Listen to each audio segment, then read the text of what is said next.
Hi there, everybody, and welcome to this episode of Live Your Life by the Numbers.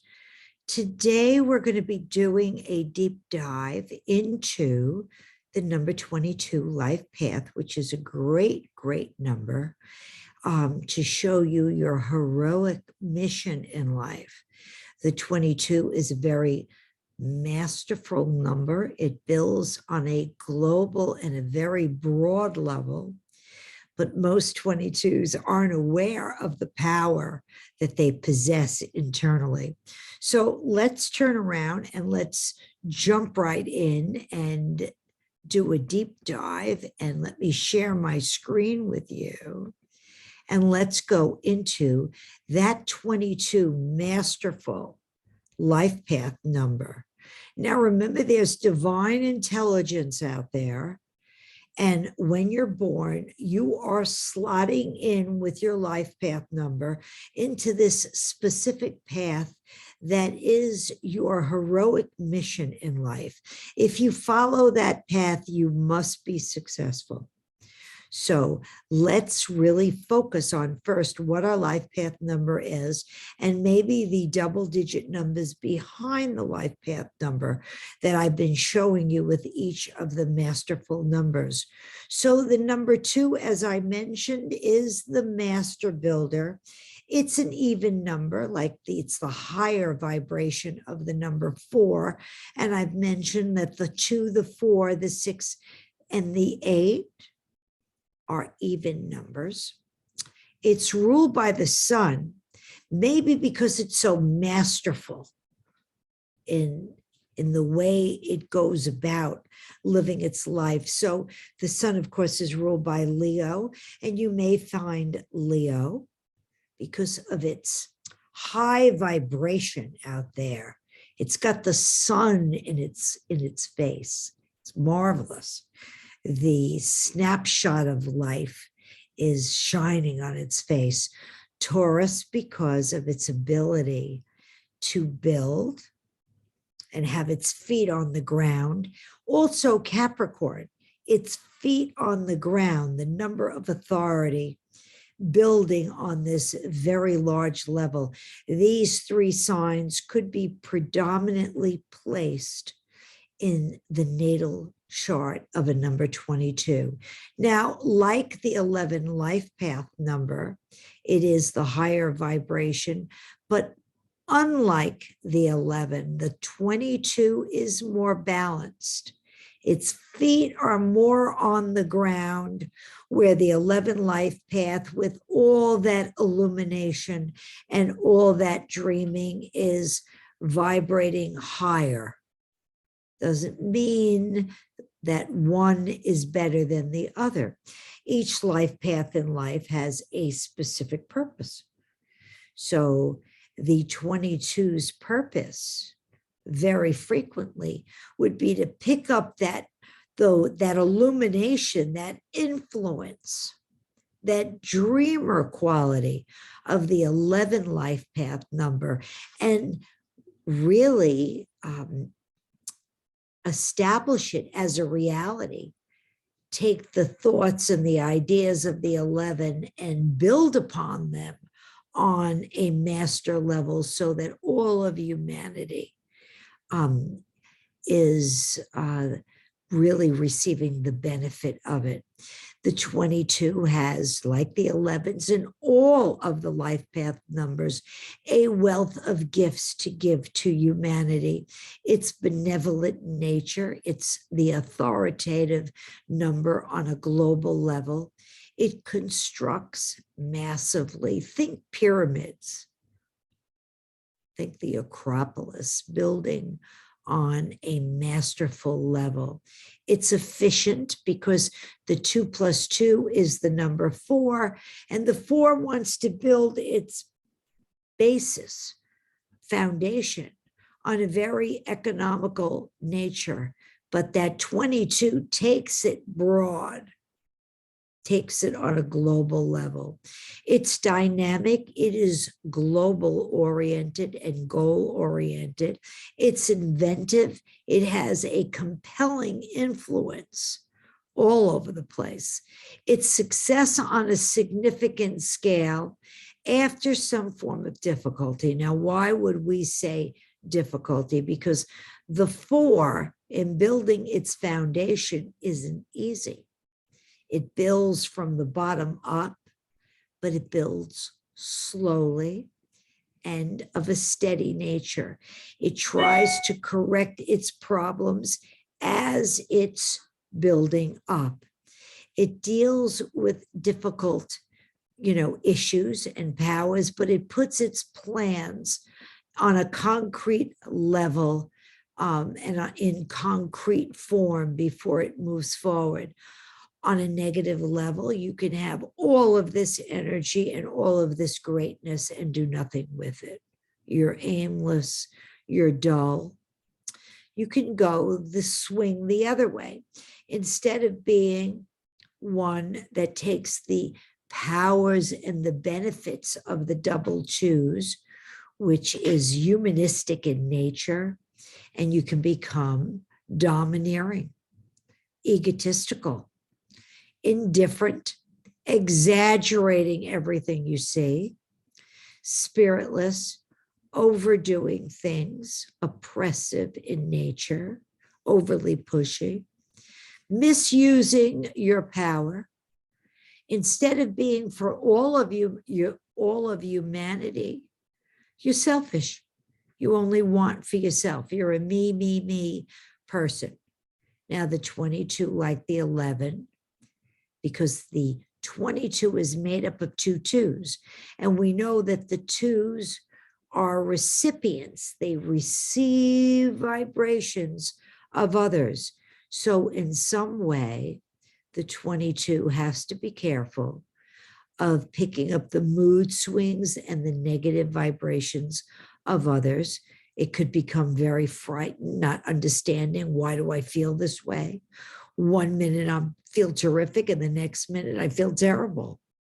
Well, when you're in that situation of being in a group and all of a sudden you feel your mood taking a nosedive, look around you and try to pick up who is this mood coming from and get out of the vicinity very quickly.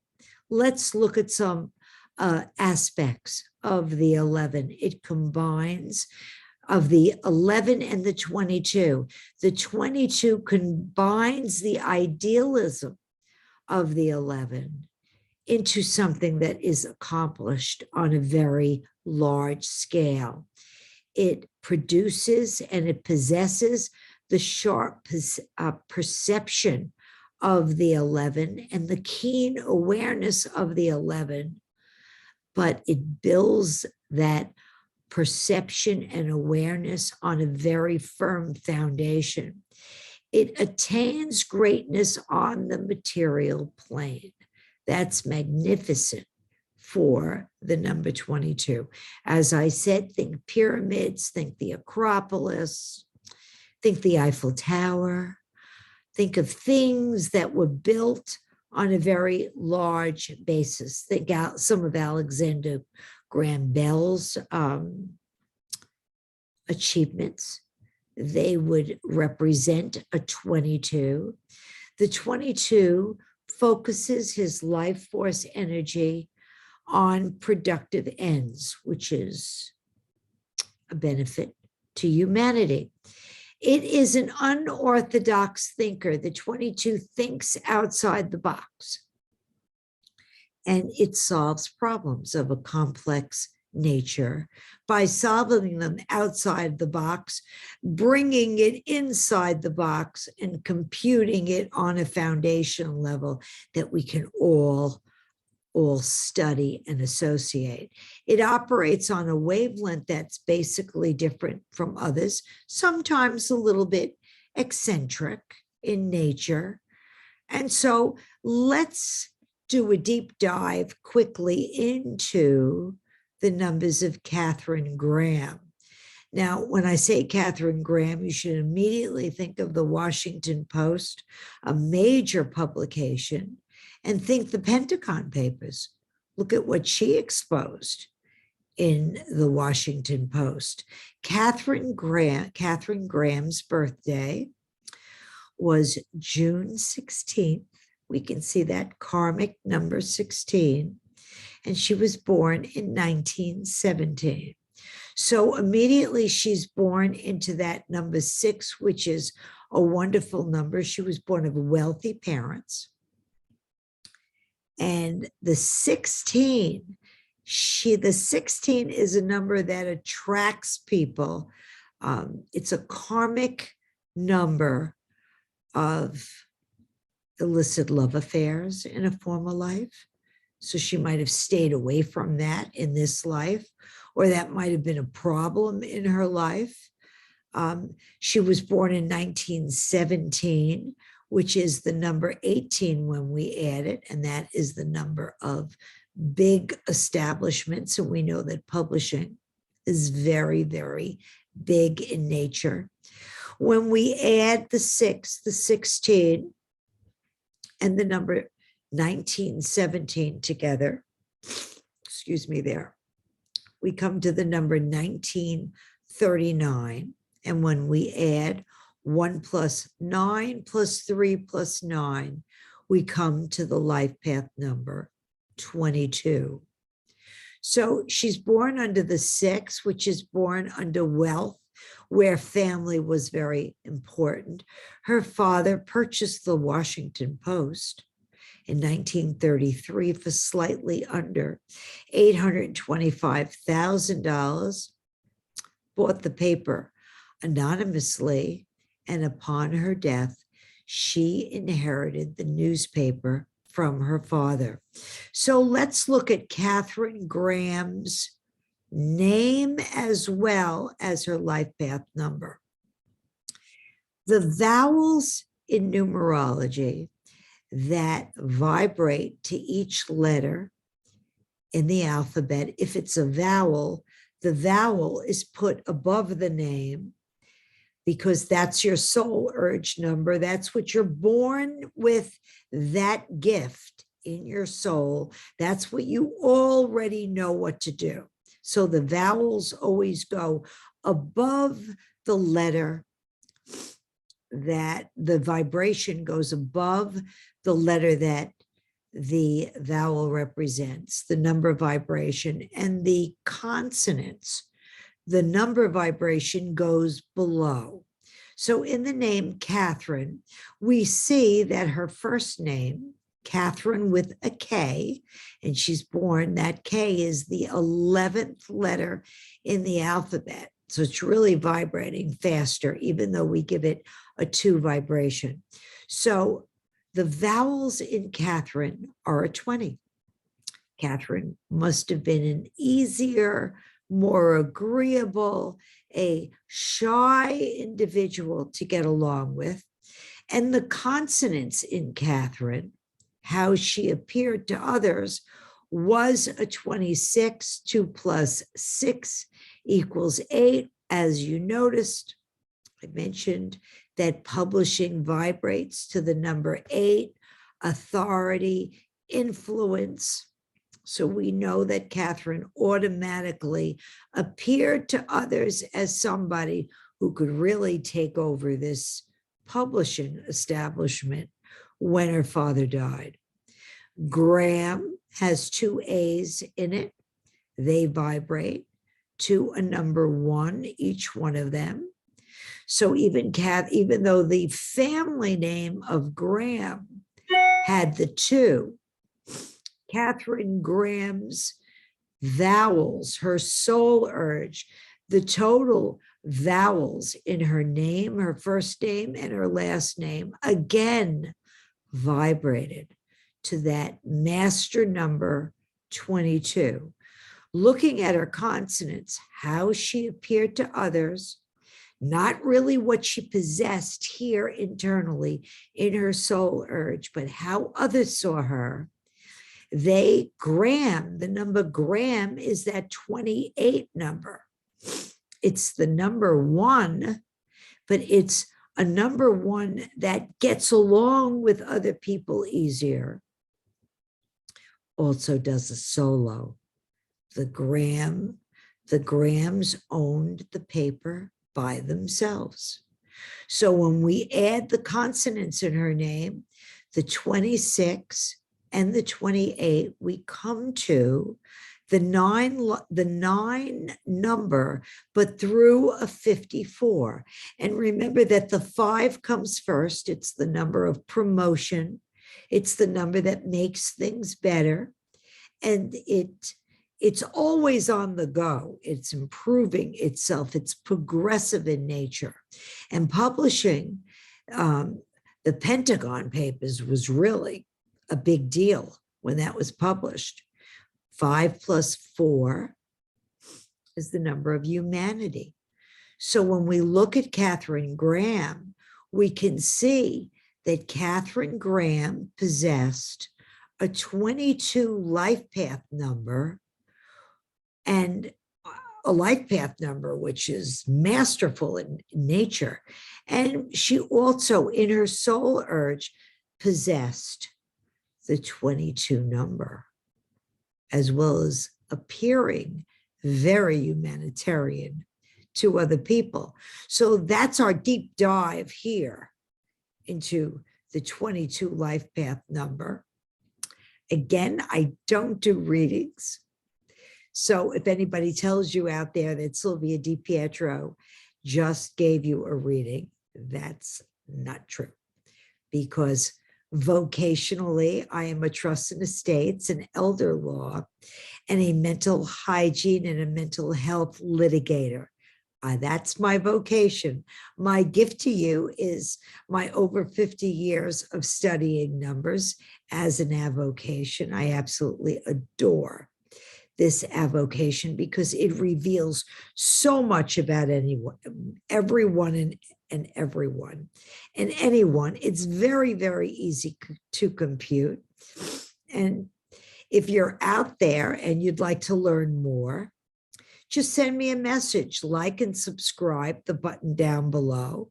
Send me a message if you want me to reveal the vibrations behind a specific celebrity's number. I'm here for that. I love to read celebrities and famous people and influence you by showing you what they possessed in their numbers and what their numbers meant.